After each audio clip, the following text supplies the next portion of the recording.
Hello, good evening, good morning, good afternoon, wherever you are now with us watching this last episode of the series about Camille Flammarion.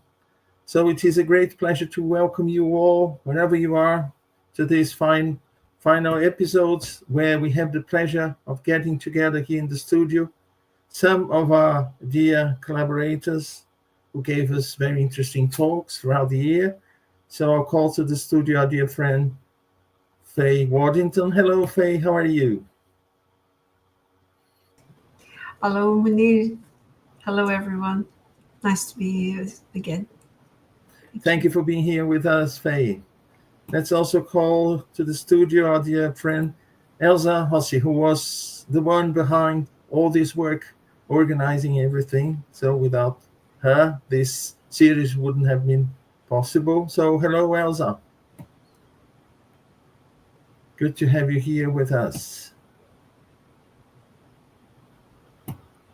I think she's experiencing some problems with the internet. So Mm. I'll call to the studio. Hello, Elsa. Our dear friend Charles Kemp. Hello, Charles. Hello, Munir. Hello, Faye. Hello, Elsa. The Hello, good morning, chance. good afternoon, good evening to everyone. Very happy to be here again with you. Thank you. It's a pleasure to have you all here in the studio with us. So, because of the month December, and for those friends from the United States, they were actually at the last day of the holiday, and we managed to get the four of us here in the studio. But some of our friends they sent us some videos. We show you also giving their impressions about the year, the importance of this work, and we have the opportunity to watch their final message regarding this year. So let me just share with you all the slide that I have. So we started this series. Perhaps Elsa could, before anything else, just say a few words about the ideas because she was the one to conceive the series. This is not the first year that we do this type of work. We started with Leon Denis 2 years ago, and Gabrielle Deland last year. This year was Camille Flammarion. And if you wait till the end, we have very good news for next year, but you have to wait. So, Elsa, tell us a little bit about the idea behind the importance of bringing to people this series, recording them, and giving the opportunity also of having it live so people can interact, but also keeping that for people to watch when they have the time. Yes, Munir, the idea is to bring all this nice literature that we have from Kardec's times, that most of the people, they don't read the books. And these lives, one each month, can bring the knowledge of the books, the person, as we had before these 3 years, and the importance to have monthly one talk that the speakers can bring about the life of the writer, the spiritist people, as we have here Camille Flammarion Series this year. And you, as a surprise, I'll tell later the ones for next year. But now I would like to say that we held 13 inspirational talks with a very committed team of 11 speakers this 2025. Charles held three, I think 3 or 4 in January 2024. Okay.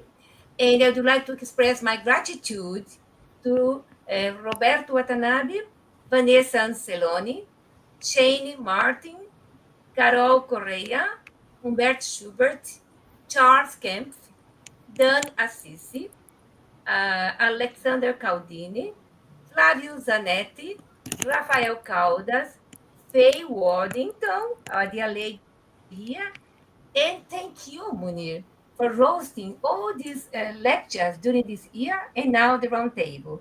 I express my deep gratitude to our benefactors and for sure Kardec, Camille Flammarion, Leon Denis, Gabriel Delane, and others. They are happy from spiritual world to be with us, inspiring us, continuing this task, my children, and go forward. So, big kiss to you all. Thank you, thank you, thank you very much. God bless us all. Thank you, Elsa, for the initiative. It's so important. Some people, they can get the hold of a copy of some of these books in their language, and perhaps it becomes inaccessible to them. So they have an opportunity, at least, to have during these approximately 1 hour talks, to get to know this work by Camille Flammarion. And as I said before, unfortunately, we can find it, all these books in English, and let alone in other languages. And so that's why it's so important. And this is been done with such, care and love and attention by each one of the speakers. It's a very, very important material to keep for people to use as a reference. And if they get interested in a particular book by a particular author, so they can always try to find and translate it. Nowadays it's so easy. We have all these tools and artificial intelligence to help us. You just bring a text and immediately get the translation. It may not be 100% precise, but it is already a tool to help us at least understand the main ideas behind this. So I'll start with our dear friend Charles, who was supposed to do one lecture bringing the biography of Camille Flammarion, but he managed to get such a rich material about that it wouldn't be fair just to give 1 hour for him to talk about these books that he found about Camille Flammarion and his life and his work and so on. So Charles had 4 talks. We split his talk in 4 different moments, but I would say that we could even use more time to talk in more detail about Camille Flammarion. So I won't say any more. I'll ask Charles to give us his final impression and share with us his experience when preparing all these lectures. Yes, thank you, Munir. I'm really sorry having bothered you all with 4 lives of 1 hour each. But I was myself deeply surprised to see how much material was available about the life of Camille Flammarion, including a biography he wrote on the first years of his life, from 1842, when he was born, until 1870. So that is one of the most interesting part, of course, how he started. Very little, very humble, learning by himself. How he heard about Spiritism, reading the Spirit's book, then meeting with Allan Kardec, participating to the Society of Spiritist Studies of Paris, and of other Spiritist groups, making even, summaries of the sessions and so on. Himself was acting as the mediumistic writer. And this was basically up to when Kardec passed away in 1869. And then Camille Flammarion, on the invitation of Kardec's widow, Amélie Boudet, accepted to make the speech on the tomb of Allan Kardec. And there he was really expressing, his deep admiration for Allan Kardec, and also his own feelings and thoughts about the Spiritist body of knowledge. And it's quite interesting because he since the beginning, as we explained it, he was never really 100% Spiritist. He had some doubts. Things where he had no doubts was existing of the soul, existing of God, reincarnation, and plurality of inhabited worlds. He even wrote a book only on this subject. But on his own mediumship, he always was on doubt. Was it coming from a spirit, or was it coming from my own spirit, and this doubt he kept until the end, albeit he always admitted that so far the spiritist body of knowledge explanation was, according to him, the best one, but expressing that maybe it's not so simple and there may be much more things and other factors or influences or whatsoever to study and to discover.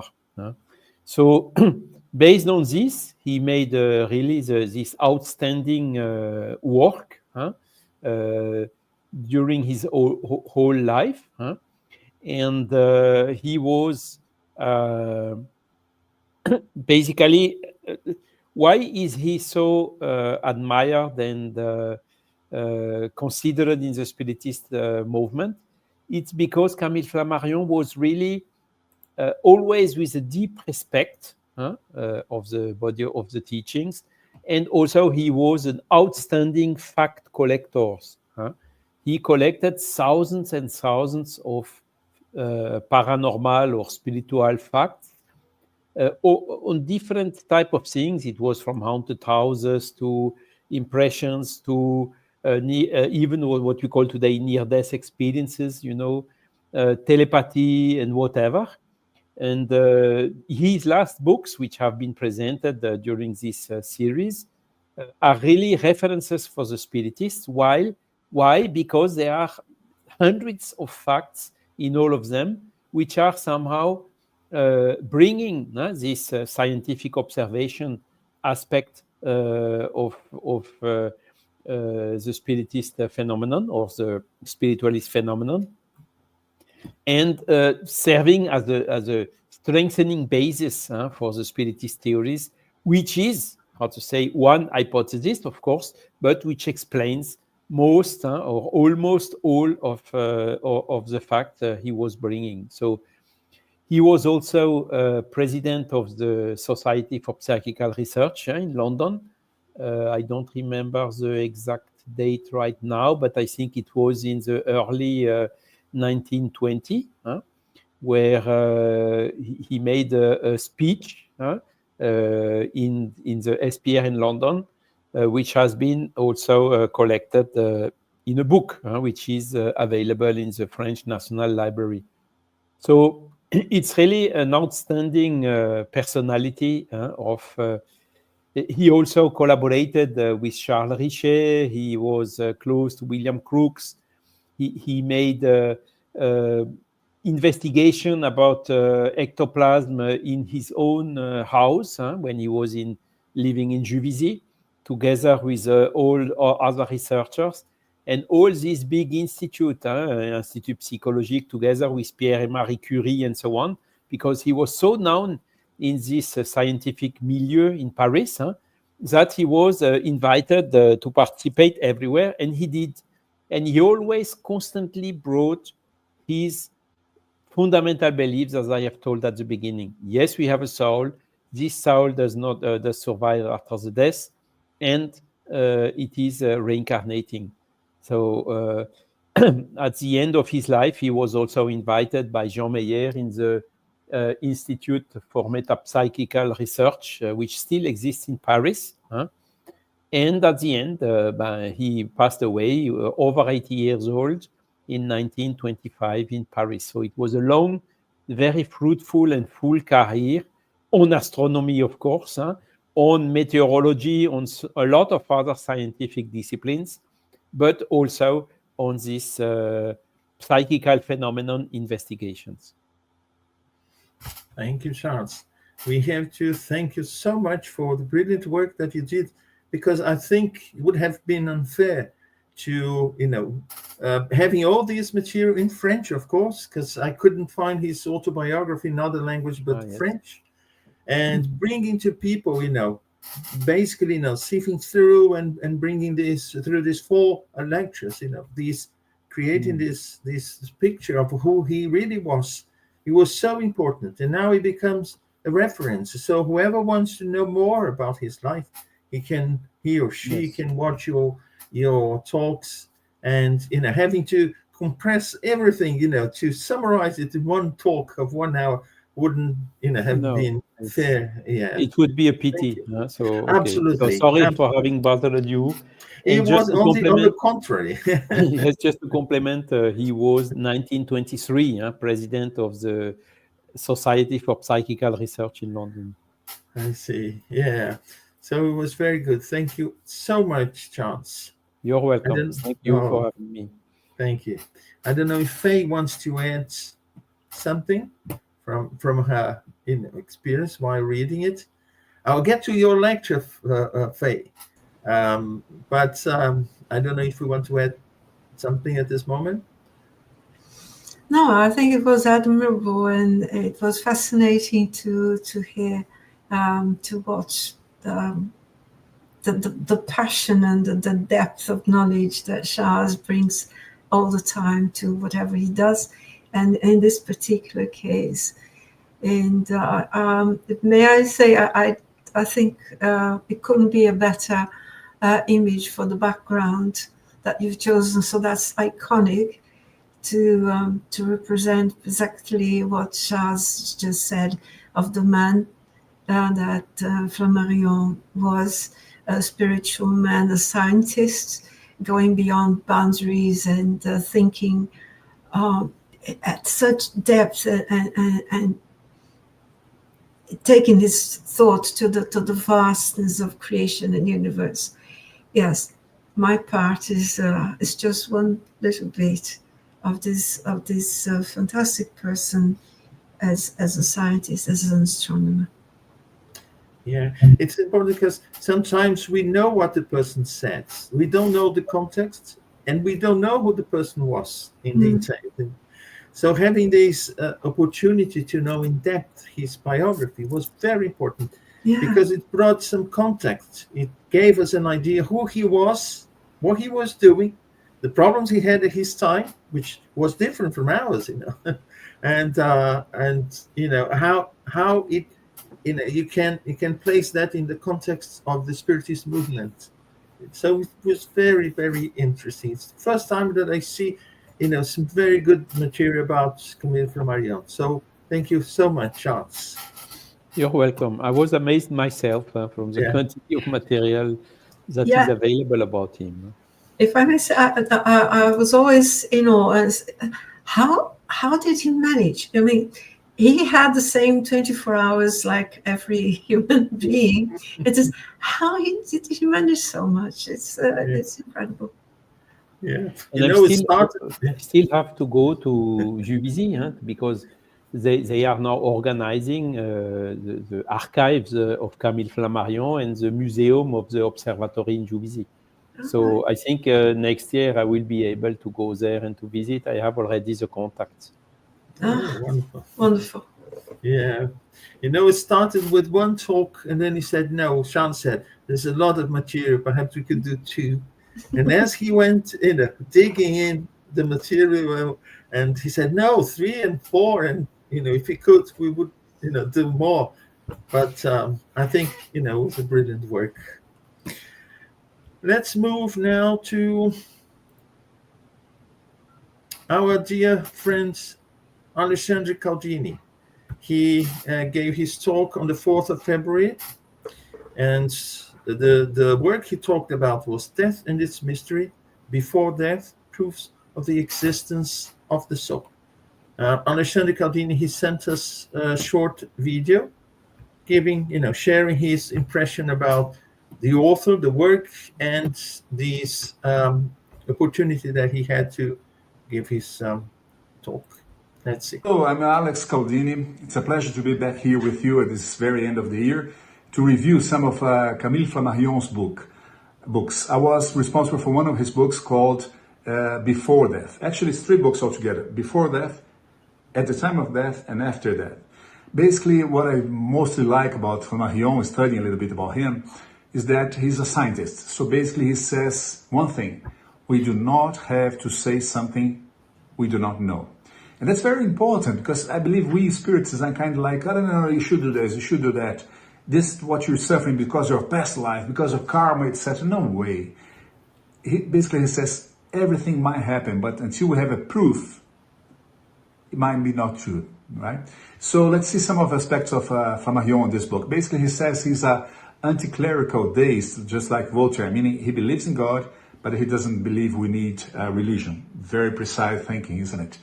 About God, he says basically we don't understand God. We're not there yet. We're not, because of our spiritual inferiority, we're not able to understand that. Body and soul, he says we're not our bodies. We're something else. We have our body, not vice versa, right? Seems very simple, but still, many people pay more attention to the body than to the soul. Basically, let's see some of the things he says on the very last part of this book. If you give me just a second so I can go forward down here. Here we are. I put together as a conclusion of my speech this year some important things he says. Basically, he says the following, where is it? Not here. As conclusion, future can be seen. Basically, he says time and space doesn't matter. You can go forth and backward. So basically, we cross the limits of time and space. It's impossible to attribute everything to the matter. Matter is not able to do and to think so many things and to go forward and backward as we are. Observation proves the existence of the spirit, he says. The spirit should not be disintegrated with the matter, meaning if we think with our values, the way we are, the way we act, our personality is much more than our body. So when the body dies, doesn't mean the spirit's dying. So there is something else. He says we might not see, we might not touch. Science has not yet developed to prove the existence of that, but we can feel, we know there's something else apart from matter. So far, the spirit should not disintegrate with matter.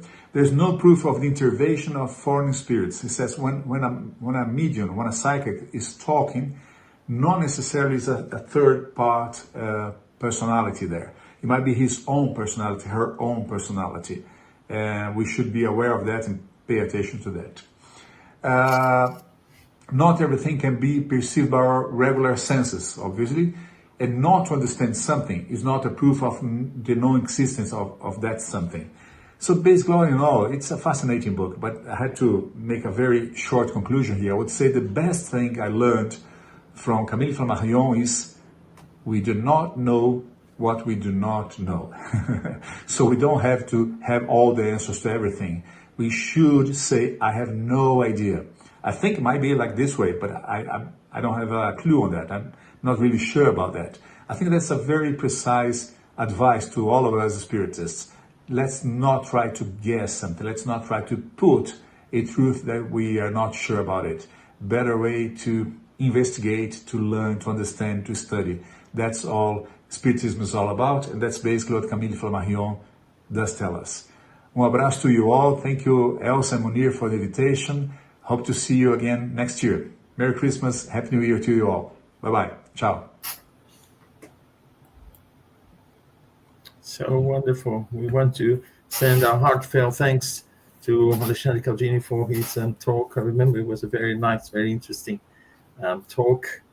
And the book itself is also very interesting, giving us this perspective before, during, and after death. So, then we had, on the 3rd of March, Dr. Vanessa Anceloni. She talked about mysterious psychic forces, an account of the author's investigations in psychical research, together with those of other European savants. So let's see what she had to say to us about this opportunity and the work that she presented to us. Hello, dear friends. It's wonderful to be here with you in this moment of reflection about the many talks about Camille Flammarion, an astronomer that became deeply interested in understanding about spirit phenomena. It's so interesting that on October 21st of this year, 2024, I was reading an article written by a French writer named Phineas Ruckert in the magazine, New Lines magazine. And he talks about, the headline is France's most famous astronomer was also a ghost hunter. Quite interesting the way he outlines it all, and he talks about Kardec, and there are many interesting pictures about Flammarion during seances and spirit phenomena, spirit materialization. At first, Flammarion didn't believe in anything, just like Kardec, but he became interested after he read the Spirit's book by Kardec. At the time, he was only 15, as you know. And then later on in his life, after becoming quite an expression of science in the world as an astronomer, he was intrigued by the spirit phenomena and wanted to investigate. He thought we should give it a very systematic attention and work, reminding me specifically of the works by Dr. Gary Schwartz at the University of Arizona, who is the godfather of Cardiac Radio, starting Cardiac Radio in 2011 in our first program on July 4th at 12 p.m. And every year he comes back to tell us about his advancements. And lately he is researching on this spirit communication through electronics, so transcommunication, in a beautiful, very elegant experiment across different universities, and we await the results. Meanwhile, as we are back to Camille Flammarion, he is a scientist who became a spiritist, and he wrote several books, as my colleagues here are sharing the several pieces of his literature.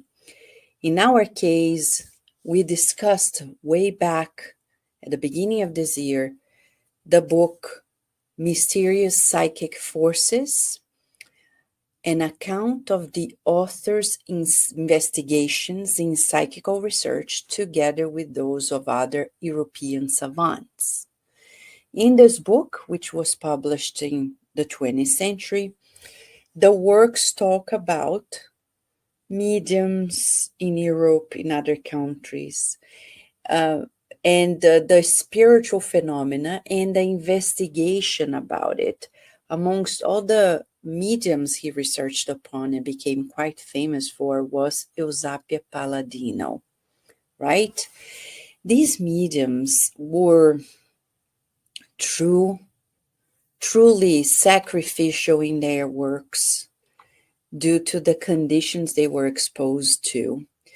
And Flammarion researched unexplained noises like raps, levitation of tables, of objects. And the most important aspect of it all is that he shares his take on it.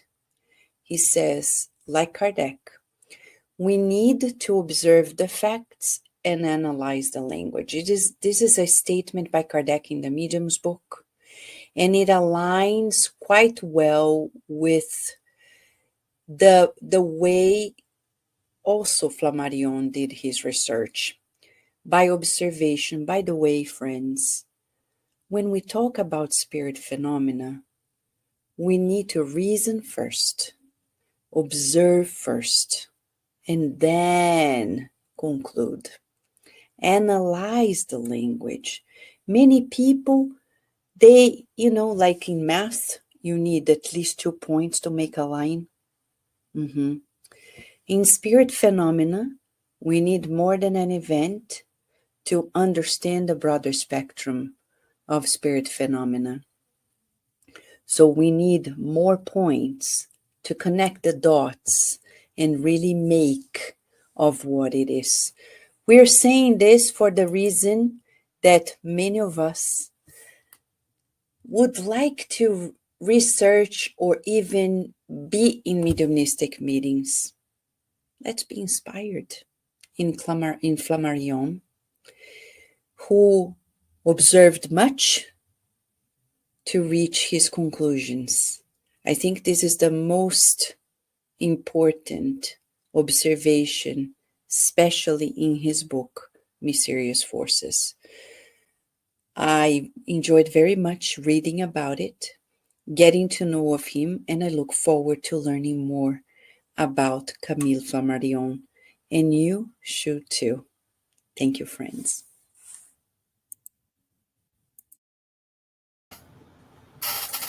So, again, our heartfelt thanks to Dr. Vanessa Anzalone.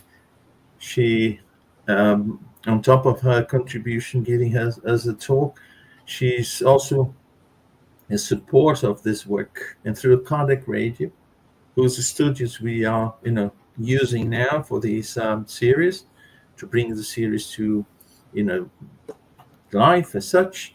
And we are very thankful to her. And it's interesting to see, different speakers talking about Camille Flammarion, giving their impression about Camille Flammarion and the books themselves. So, it's very good, very interesting. If neither Charles or Faye have anything to comment at this point, we move on to the next one. Yes, please go on. Yeah, okay. So then, on the 7th of April, we had Roberto Watanabe, and he was talking to us about parts 1 and 2 of the book God in Nature.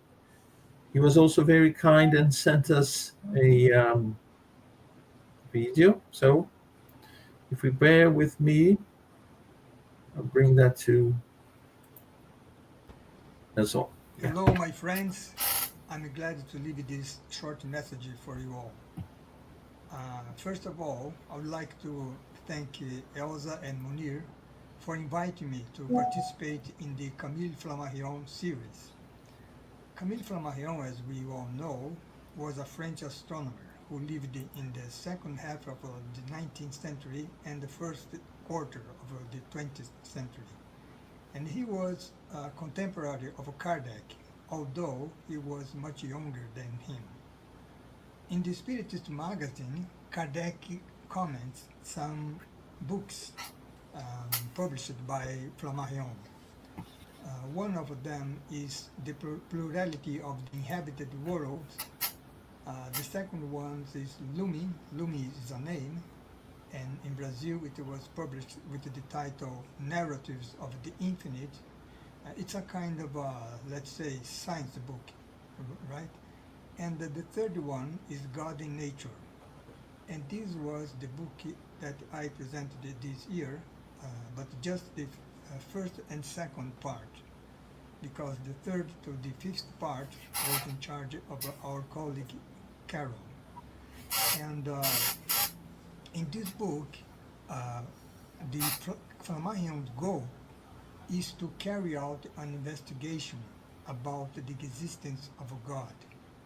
And he believes that the best way to do that is through positive sciences, rather than by religion or some other way of thinking.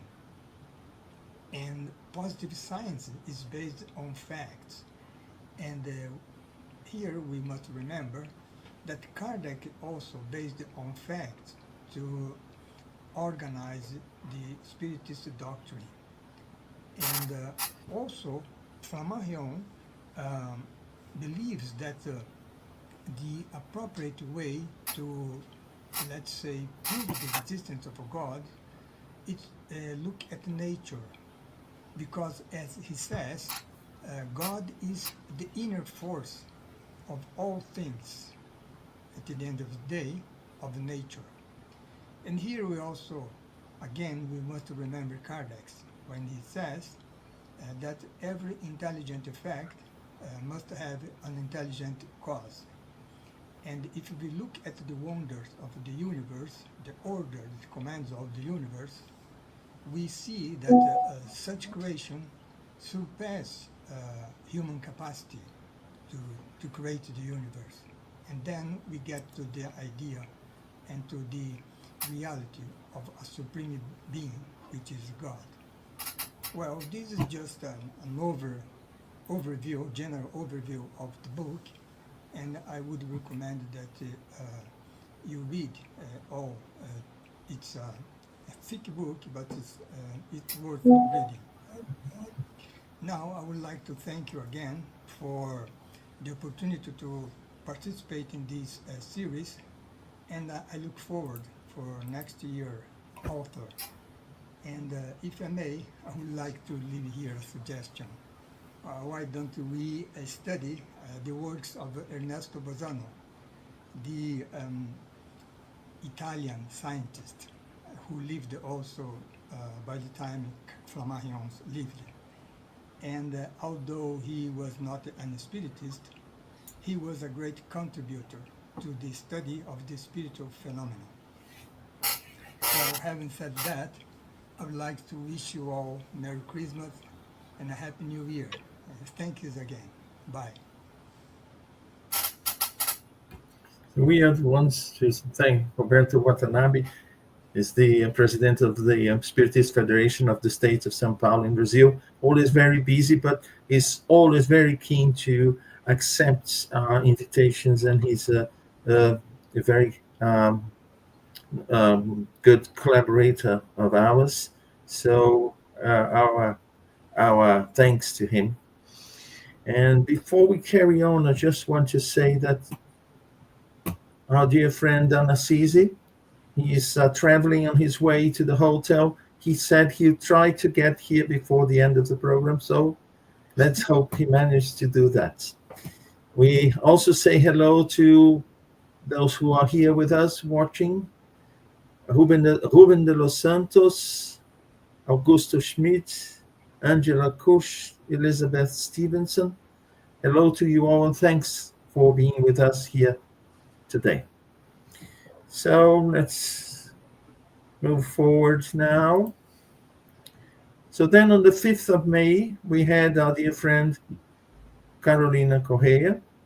She talked about parts 3 to 5 of the book God in Nature. So let's watch her video. She was also kind to send us a video. And let's see what her final impressions were about Camille Flammarion. Hello, friends. It is a delight to be here once again to speak of the works of one of the greatest pioneers of Spiritism, Camille Flammarion, who was a personal friend of Kardec and was so open to embracing Spiritism that he lived the message to the point that he felt the need coming from his heart to share this message with others in a point in time when such a choice was not common. So it is with great admiration and gratitude to Camille Flammarion's courage that we come here once again with you to speak of his works regarding the relationship between God and nature. When he addresses God and nature, Camille Flammarion not only refers to nature as a whole, but to our own nature, as he knows that we are beloved children of God. So how shall we, beloved friends, according to Camille Flammarion's proposal, find our divine nature within?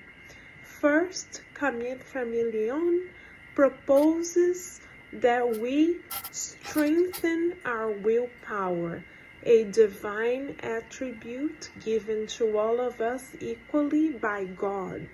How shall we then come to strengthen our willpower?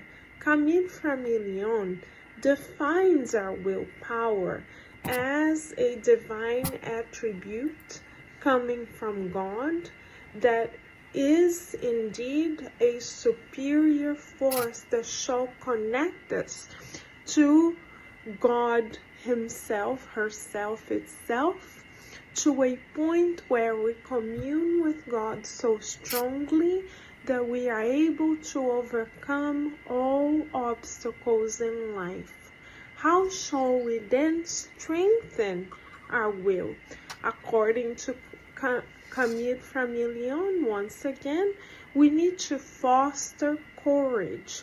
He proposes that we foster courage first and foremost by strengthening once again our communion, our conscious communication with God through the power of prayer. Then we exercise humility by surrendering to God's plan and being open to the new. Finally, and equally as importantly, we put that courage into action in the form of love for others, service to others. And then Leon Denis, as we embrace charity as our motto, as our bridge that connects us to God further through our neighbor, Leon Denis reminds us that God is everywhere. He reminds us that in our journey from instinct to reason, as we were enrolled in the lower schools of life, such as the animal kingdom, for example, that we were divinely guided. And then Leon Denis finalizes this beautiful dissertation about the relationship between God and nature by telling us that even the smallest molecules and forms of life obey a divine order, a divine plan, a divine guidance that maintains the harmony in the universe, and that is indeed the supreme source of love and intelligence all around, which we call our Mother, Father, God. What a beautiful dissertation of divine love on the part of Leon Denis. So, beloved friends, we close our thoughts by inviting everyone to recognize in themselves how we are all divine co-creators with God. Thank you for the opportunity of being here once again, and we wish everyone many, many blessings.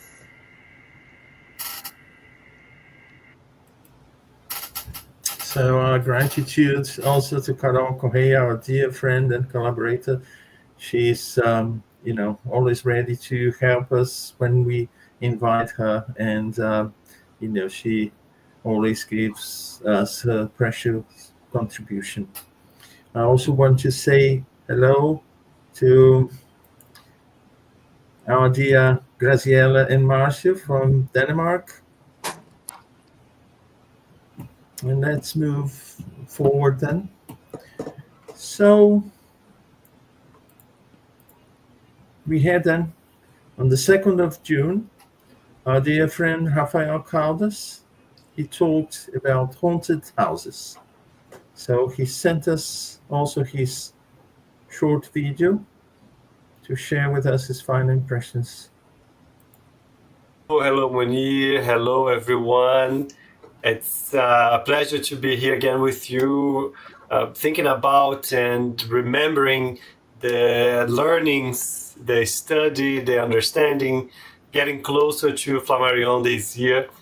It was a pleasure to be part of the group and the partnership. So thanks a ton for inviting me, for having me. I think the highlight that I'm taking from this moment is the provocation. The book that I was in charge of was a book that took me on a journey and made me understand and learn more about Flammarion as a scientist, in terms of how he structured his work and the reasons and objectives behind a book such as Haunted Houses, more to bring to us the trigger, the provocation to think about the things that we hear about, the knowledge, the theories that we accept, that we receive, and to make the decisions for ourselves. But more importantly, not to jump to conclusions because we don't know something or we believe we know in a different way. And I think for me, that's the main thing that stick to me is that how much Flammarion, even though he knew a lot about Spiritism, wrote a book that was mostly focused on bringing facts to surface for us to look at and think about what can be behind those facts, triggering and instigating us to reflect about things. And one of the quotes that he included in his books, and I think it's a great quote, it was from Laplace and in his analytical theory of probability. And that quote reads as the following: "We are so far from knowing all the agencies of nature and their various modes of action, that it would be unbecoming in a philosopher to deny the phenomena simply because they are inexplicable in the present state of our knowledge.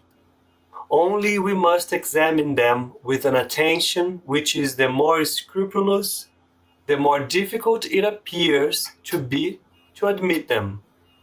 And the calculus of probabilities becomes indispensable for determining how far the observations must be multiplied in order to obtain in favor of the agents indicated by them a probability superior to the reasons one may have for rejecting them."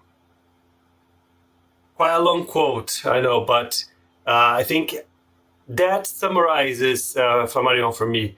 He brought Laplace in analytical theory of probability to quote that questioning, the provocation again on us and what we absorb and how we think and how do we accept or not things that are told to us. He's telling us, go and investigate, go and study, go and search for it. Don't accept everything that's just given to you. Keep looking until you find the answers that make sense. Because there's a lot more that we don't know than that we know. So that is what I took from me, and I'm very grateful for getting a bit closer to Flammarion in this sense. Thank you, everyone. Looking forward to the next time. Bye. Thank you, Rafael. Rafael also is a nice chap, a friend of ours, and also giving us his support and accepting our invitations. And I'm going to say something, listening to our dear friends and especially what Rafael has said, the impression I get at the end of Camille Flammarion is that he started walking towards the Spiritism, not from the Spiritist books, but from science. That's the impression I have. He used his background, being a scientist as an astronomer, but doing serious research within the topics that are actually concerned in terms of Spiritism.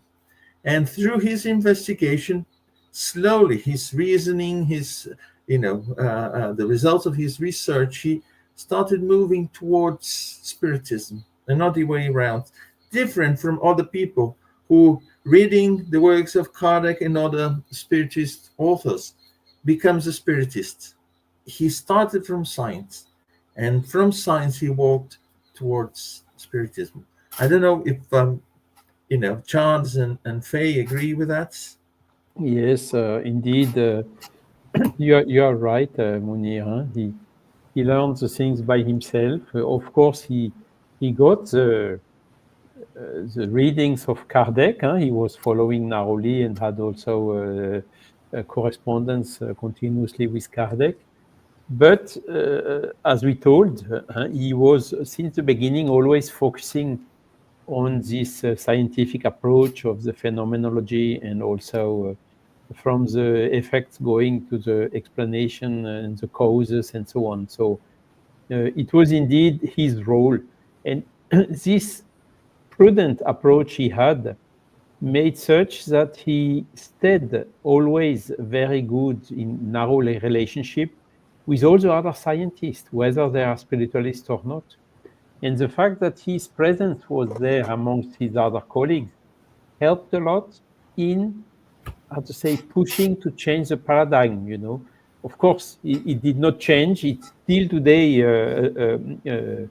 100 years. Because next year it will be the 100th anniversary of the death of Camille Flammarion. Still, we are in this materialist paradigm, but his contribution in this field was really outstanding. But he always kept very sincerely this admiration to Kardec. He was somehow criticizing a little bit the spiritists, saying, "Oh, no, you go too quick, or you are too religious. You don't do any investigation anymore. You take everything as granted or cast in concrete or whatsoever."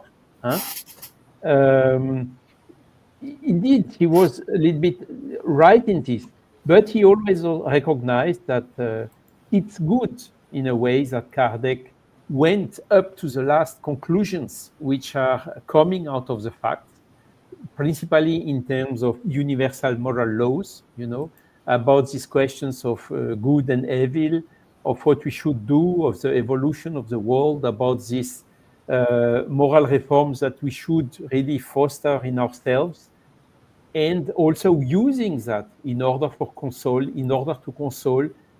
hundreds, thousands and thousands and thousands of people. And this is what basically inspired the Spiritist movement after Kardec's passing away, until today, particularly in Brazil, where you have so many assistance or charity institutions of different types working by just putting in practice, in action, the teachings of the Spiritist knowledge. So Camille Flammarion was really very open on that. And I must admit also that he comes from time to time to our mediumistic meetings. And the first time he came, it was, I think, late 90s, to my knowledge, was please don't doubt, in the same way as I doubt. So giving us clearly the message, okay, that time is now gone. Now we should really enter stronger in that way of drawing fully the consequences of which are coming out of this huge accumulation of facts he has contributed to gather. Yeah. Let's welcome in our studio now at the end. Hello, Dan Assisi. Good to have you here with us. Hello, everyone. How are you doing? I'll see you. Fine, thanks. Perfect. Can you? Glad you can make it. Yeah. It is great to be here with you. Apologies. I have been delayed a little bit in our family trip here through Italy, and I thought we were going to arrive in time, but alas, traffic and other fun challenges, got us a little bit busy. But now I think we're almost settled. Wonderful. Let us just carry on, because now we have our dear friend Faye Worthington. She talked to us about the wonders of heaven. That was on the 21st of July. And so she's here with us in the studio. Yeah. Right. Well, I think I'll run the serious risk of sounding redundant, because it seems that a few or many of the observations that our previous friends have brought were present in my own notes and in my own experience of this book of Flammarion. The first thing I would like to say is that adding everything that's been said so far and Charles' recent comment is that Flammarion was above all, to me, in this part of the study, an exceptional teacher, an educator, because he brought his utmost interest in enthusiasm for science that he practiced, for the scientific method and the honesty of his study and the wonders of his studies. But he wrote not to one particular specific public, in my case, but his aim was to educate, was to bring the novelties, the discoveries of his time to a public that was avid, that really wanted to know more. So much, and a specific interest in astronomy was becoming a sort of international mania, as groups of amateur astronomers were proliferating everywhere. And so he would say, why not? Why don't you try? But in this book, and the wonders, sometimes called marvels of the heavens, he started by the known, by talking about, by placing people in his frame of mind, what is Earth, and reassuring people that Earth is actually round, not flat. And he proved it, and he made a point to prove that and say why people could be sure that the Earth was round, is still. And from that point on, from adding physics and maths and all to a popular language, just to make it accessible to people with more or less experience in those studies, then he would bring from the what do you call a mundane observation of walking in the night sky. As he says, I love walking, I'm always under the night sky, and I'm always looking at the sky. Not just because it's beautiful because of the stars, but because that is the pathway to reflection. I say, all right, from this point of something that is known, from these facts that you can measure and you can access, how about going to a reflection over, going beyond this curtain, beyond this cloak that is the night that's pointed by stars? So the first thing I said, I would point out, was his faith in life and in creation. So looking at the night sky, it's impossible to accept Earth as a solitary planet lost in the universe. So he would invite people to think of man as a citizen of the sky. And in this case, he says, other worlds would be studios of human work. Schools, if you like, where the expanding soul progressively learns and develops, assimilating gradually the knowledge to which its aspirations tend, and approaching thus evermore the end to its destiny. So we are on a planet that is a school. How about other planets and other stars as other schools? And why would there be more schools, as there are so many schools and grades of schools on Earth? Second, his communion with nature and planet Earth, as others have said, as just one of the homes amongst the homes created by our Celestial Father. Who said that? Jesus said that. It's our Father's home has many homes. And he says, of course, it makes every sense. Why? And if you take a flight of imagination, let's go to space flight, as we do and as we have today. It says,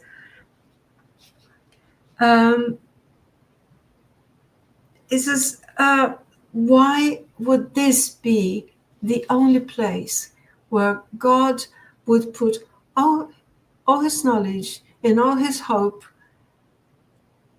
to simply end as stardust, to end as gas, vapor, and dust? Why would God do that?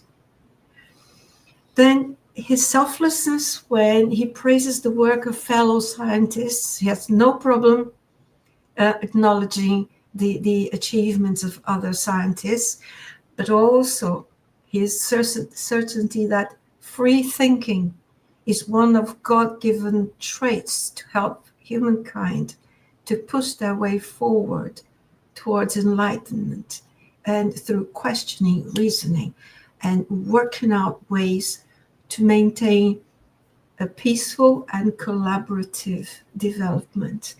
So he had the what we would call today the words of a pacifist, the position, the ethics of pacifism, and that does not deny the importance of science, the importance of spiritualism, and that they will be, in the end, one day become integral to each other.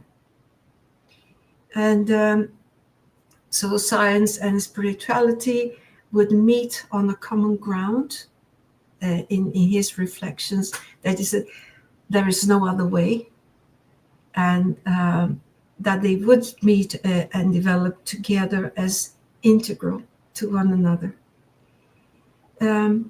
So this is, and I think he used his opportunity with a lot of care, with a lot of taste, poetic when he had to be, and he could be sharp and precise, scientifically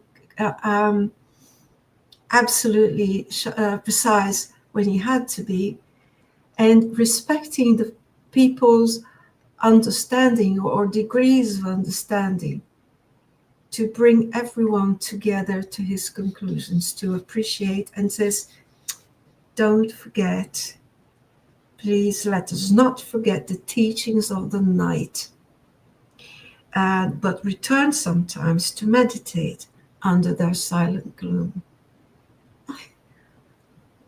It's fantastic. If you think the poem, and this book, each chapter is marked by a poem of incredible beauty, and so he praises the moon. He prays to the moon, not because it's a pagan habit, no, because the moon is God, is life, is everything, just as the earth, just as everything else. So that's say, well, we can't think of the whole universe, it's too much. Okay, let's think of the silent gloom of the night, and that's going to give us food for thought. That's how I see him. And of course, and about the plurality of inhabited worlds, he believed that God is life, and he also believed in a larger cosmic project, with ideas graciously brought to Earth for the betterment of humankind. Yeah. So I called him a star as part of a constellation that lived, that was sent to us, sent to Earth in this time, and we still see their light. Thank you very much, Faye. I was going to say that he was always in love with the creation, wasn't he? Mm-hmm. Yeah. He's passionate about the creation, and yes, yeah, Yeah. So thank you very much indeed. So next we had our dear friend Humberto Coelho. He talked to us about premonitory dreams and divination of the future. Unfortunately, he didn't manage to send us a video, but we want to express our gratitude for his collaboration. You know, he has a busy agenda, and we thank him very much indeed for that. And then we had on the 1st of September, Dr. Shane Martin. She was here with us and sent us, unfortunately, she couldn't join us today, and she sent us the video. I'll play now. Dear friends, dear Dr. Munir, this is Shane Martin from the Spirit Society of Richmond in Richmond, Virginia, United States. I'm here to thank you all from the bottom of my heart for the opportunity and honor to be a part of the Camille Flammarion Series. It's been such a joy to be able to learn from the many presenters who so wonderfully brought to us the many topics of this most important author in Spiritism. My deepest gratitude to Elsa Rossi and Dr. Munir and the British Union of Spirit Societies for allowing us to be part of this effort, for inviting me to be here. And to you, dear listener, my thanks for your time and dedication to learning and studying with us, for showing up every Sunday, once a month, so that we can learn together and solidify our knowledge and content of Spiritism. In this much important time of planetary transition, we need more works of the good such as this one. And I hope that next year, with the new topics studied by Buzz, by the many presenters and hosts of Kardec Radio, we can all connect deeper with one another, with our spirit mentors and guides who allow us and inspire us to be here today. I wish you all the hosts, all the presenters, all the viewers, and all the listeners, a wonderful time, a wonderful December, and a wonderful beginning of 2025. I look forward to collaborating in many other projects, and I hope that you feel inspired to read not only the book Lumen, which is this beautiful scientific or science fiction description of the many life forms that we have in the universe. This book that was published first in 1872 has 5 different conversations, and each conversation, the 2 characters of the book will have sort of a question and answer format, where Lumen, now discarnated living in the spiritual realm, talks with Corinne about his experiences looking back in time, experiencing, visualizing the many existences he has throughout the book, speculating on, and Camille Flammarion is speculating on the different life forms that we know are present all around the world. In the Gospel according to Spiritism, we learn that each and every celestial body is inhabited. The many planets that our Master Jesus has participated on the creation, the many Christ spirits all throughout the many solar systems, the many galaxies, they all work together as a team to guide the evolution of all of us. So I hope that you feel inspired to go reach out and read Lumen. I hope that you feel inspired to return to Kardec Radio and the many channels of the many spirit societies all around the world to learn more and to get involved in your own local spiritist group. I hope that you have enjoyed this series. My deepest gratitude to the organizers and to the authors for this beautiful work. May you, dear friends, stay well. Please stay safe. Take care of someone else and yourself. And I hope to see you next time. Take care. Bye bye. So, Dr. Martin is another one who's ready to collaborate with us. And, she's always keen to give us her value contribution. So I want to thank her on behalf of the organizers of the Camille Flammarion Series. And now we had on the 6th of October, Dr. Dan Assisi talking about the book Urania. He finally made to the studio, so he's with us now, and it is a pleasure to welcome you again. Thank you very much, Munir, and thank you, Faye and Charles, for being here, and all our wonderful friends who have joined us every month to study Camille Flammarion in many different ways. I had the pleasure of talking a little bit about Urania, which is the original Uranie, published by Flammarion early on.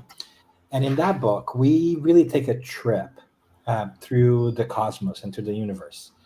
And I don't want to repeat much of what my friends have said about the skill and ability of Flammarion to entice us and to create universes in our minds with his beautiful pen and draw us in a poetic way to talk about the possibilities that science could bring. I think that if there's one takeaway for me from this early exponents of Spiritism is their incredible ability to bridge to two different divides, that of science and that of morality and spirituality, in ways that evoke something within us that leads us to say, I want to know more about this. I can see how different things connect. And so I think that is one beautiful thing that not only Flammarion does, but Denis does, for instance, as another great poet of Spiritism, so to speak. So to talk about what I think is the biggest takeaway for Flammarion and his book, Urania, I want to actually avail myself of another astronomer, if that's okay, if you indulge me, Carl Sagan. And I think we have all been familiar or have heard his name before. Maybe if you grew up interested in astronomy, you may have seen the series Cosmos. When I was a little boy, I remember that would show every once in a while. But I bring that up because I think that he also wrote some poetry that speaks to the spirit of what Flammarion does to us. And in the 1990, there was a satellite called Voyager 1 that was sent from Earth into space to take pictures, and it's still going, so to speak. And when he was about 6.5 billion kilometers away, Carl Sagan was one of the people that worked with NASA and lobbied hard so that Voyager 1 would do something that had never been done in the history of mankind, which is instead of continue to travel forward and take a picture of the universe ahead, which we had not yet explored in that depth, and this is a very difficult operation, I presume, he lobbied and advocated so that the Voyager would turn around and as it traveled forward, would take a picture back onto Earth. And that became a picture known as the pale blue dot. And it was the first time in our history where we had a picture of Earth from the outside. And then he writes a beautiful little, very reflective text that I want to read to you. That I think that Camille Flammarion would be very proud of, that it speaks to what the work is all about. And in that brief part of his book, Sagan says, look at that dot, the little dot, the picture that he places, right? And I urge you, if you haven't had a chance yet, search and see this picture, the pale blue dot of Earth. And Carl Sagan goes on and says, that's here, that's home, that's us, on it, everyone you love, everyone you know, everyone you ever heard of, every human being who ever was lived out their lives. The aggregate of our joy and suffering, thousands of confident religions, ideologies, and economic doctrines, every hunter and forager, every hero and coward, every creator and destroyer of civilization, every king and peasant, every young couple in love, every mother and father, hopeful child, inventor and explorer, every teacher of morals, every corrupt politician, every superstar, every supreme leader, every saint and sinner in the history of our species lives there on a mote of dust suspended in a sunbeam, referring to that picture. And he goes on, he says, the earth is a very small stage in a vast cosmic arena. Think of the rivers of blood spilled by all those generals and emperors so that, in glory and triumph, they could become the momentary masters of a fraction of a dot.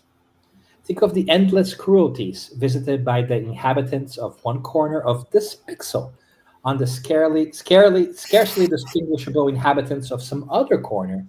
How frequent their misunderstandings, how eager they are to kill one another, how fervent their hatred. Our posturings, our imagined self importance, the delusion that we have some privileged position in the universe, are challenged by this point of pale light in the picture. Our planet is a lonely speck in the great enveloping cosmic dark. In our obscurity, in all this vastness, there is no hint that help will come from elsewhere to save us from ourselves. The Earth is the only world known so far to harbor life, Carl Sagan says. There is nowhere else, at least in the near future, to which our species could migrate. Visit, yes. Settle, not yet. Like it or not, for the moment, the Earth is where we make our stand. It has been said that astronomy, he closes, is a humbling and character building experience. There is perhaps no better demonstration of the folly of human conceits than this distant image of our tiny world. To me, it underscores our responsibility to deal more kindly with one another and to preserve and cherish the pale blue dot, the only home we have ever known. And this he wrote in 1994. And I think it's a beautiful text, just looking at us as a humanity and as a planet. And if that touches our heart, then imagine that Flammarion went even further. And by being able to describe different worlds, he not only helped us attend to the fact that, yes, we are in this beautiful pale blue dot that goes around the universe, our big cosmic bus, so to say, taking us around, but that we're also part of something even greater, a brotherhood, a sisterhood, a community of beings that go far beyond our own planet. And when we are able to zoom out and understand that there are other beings in the universe, spiritual beings, physical beings that are all connected in this web of intentionality created by a supreme being, we begin to give proper proportion and perspective to the challenges that we have in our lives. We begin to understand that our spiritual nature is far more important than our heavenly disagreements, our earthly disagreements, and our challenges we face. By bringing science in and by helping us through the stories that he weaves so beautifully through astronomy, he is able to light a fire in our hearts to understand what really matters, and that is ourselves as spiritual beings. It tells about the stories of love that we also see, interwoven in Urania. He tells us about the heavenly celestial bodies. He tells us about humanity in general. So I find it fascinating that with all his skill and his ability, he is able to zoom out into the universe so that we can zoom in into who we really are, what we really are. And I think that perhaps is the gift that I take for Flammarion away.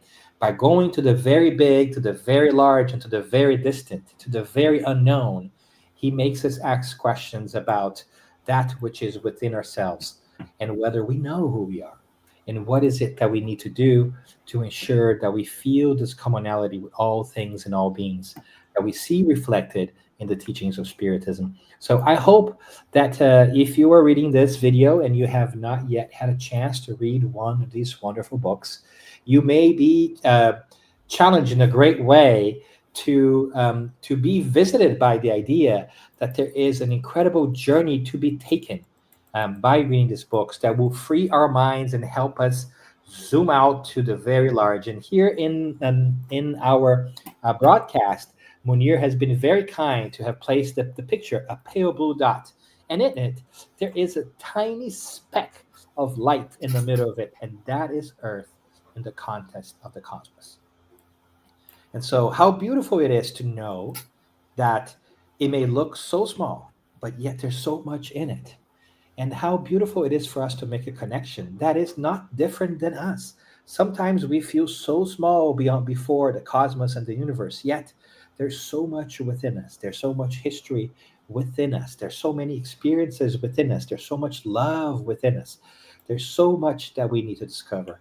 And whatever Camille is today, and I'm going to take the liberty of calling him Camille because now we're friends, right? And I think he'll be okay with that. May he receive our most humble thanks for the incredible work that he has done, and I'm sure continues to do, to connect us to the very nature of who we are and what we are, which are children of the cosmos, children of a creator, of the most perfect intelligence out there, and that we should pay attention to that will unite us and not what divide us. So I'll stop talking there because I am really touched when I think about these great forerunners of Spiritism, including Flammarion, and how they help us zoom in into ourselves by zooming out into the universe. So, Dan, thank you very much indeed. And, it's very nice to see these tiny pieces of a large jigsaw puzzle, where each one gives a contribution. And in the end, we start to understand more and more about the creation. And, of course, to understand what the Spirit said to us, they brought to us through Kardec. And that is really wonderful. And to thank you once again.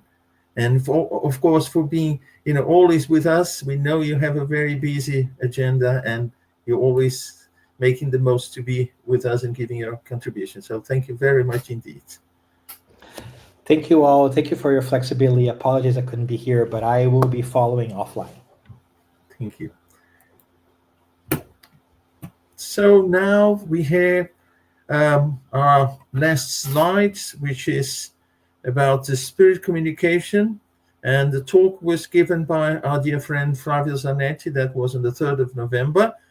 Unfortunately, he was supposed to be with us here in the studio, and he wrote to me 5-10 minutes before we started the program to say that he had a family problem to sort out, and unfortunately he couldn't be with us and didn't have enough time to send us a video, but we send to him our gratitude and our prayers as well. So thank you, Flavio, very much indeed. And with that, so we end our series of talks for 2024. But we have now some announcements to make for next year. So if you think this is the end, it is not.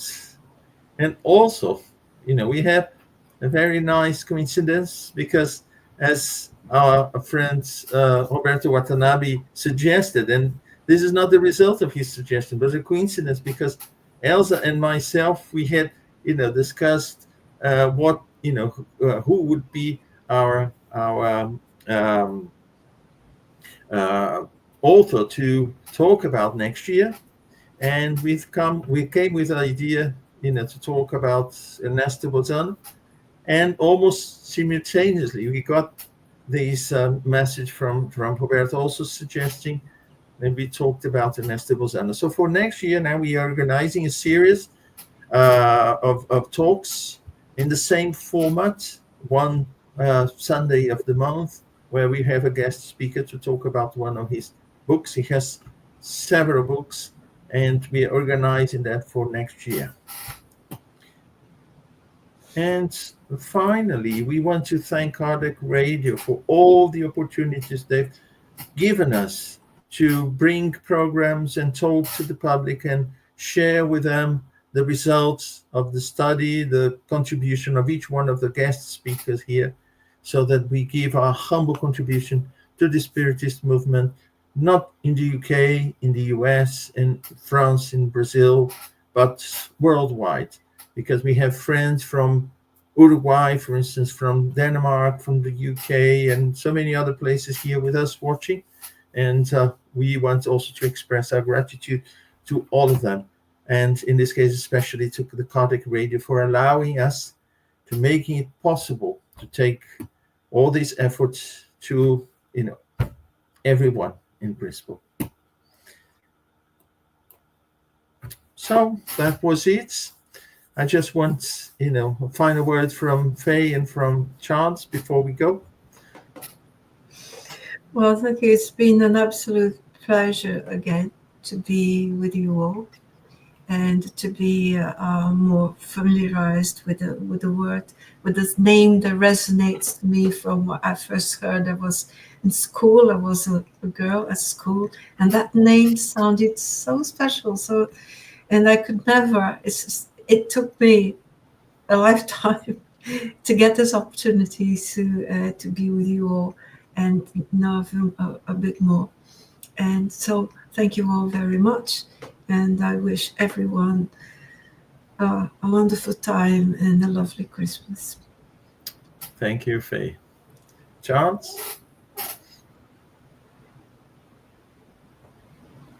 Yes, indeed. It's a lot of emotions to see all these speeches and all this, how Camille Flammarion has been recognized and admired by his works, basically. And thank you so much for the buzz. Thank you, Munir, also for animating all these lives. And just encouraging, take a book, arrange a book of Camille Flammarion and read it. Even on astronomy, you see, with these nice images as the one which is used as a background on this slide, on the screen, because it's absolutely wonderful. He was really someone outstanding in disseminating these ideas, a kind of a front runner. Happy that nowadays these things are coming back to on the table. And it is, amongst other thanks to all these front runners from whom Camille Flammarion was really one of the best ones. And okay, let's see. Camille Flammarion was a French guy. Ernest Bozzano was an Italian guy. There were also some outstanding front runners in Italy and in other countries. So let's concentrate now on Ernesto Bozzano, who has also a huge, outstanding literature, fantastic on the Spiritist phenomenology and body of knowledge. So thank you all for your participation, and God bless. Thank you, Charles. Thank you both. And before we go, I just want to say hello to Rosalie Adorni as well. So thanks for being here with us.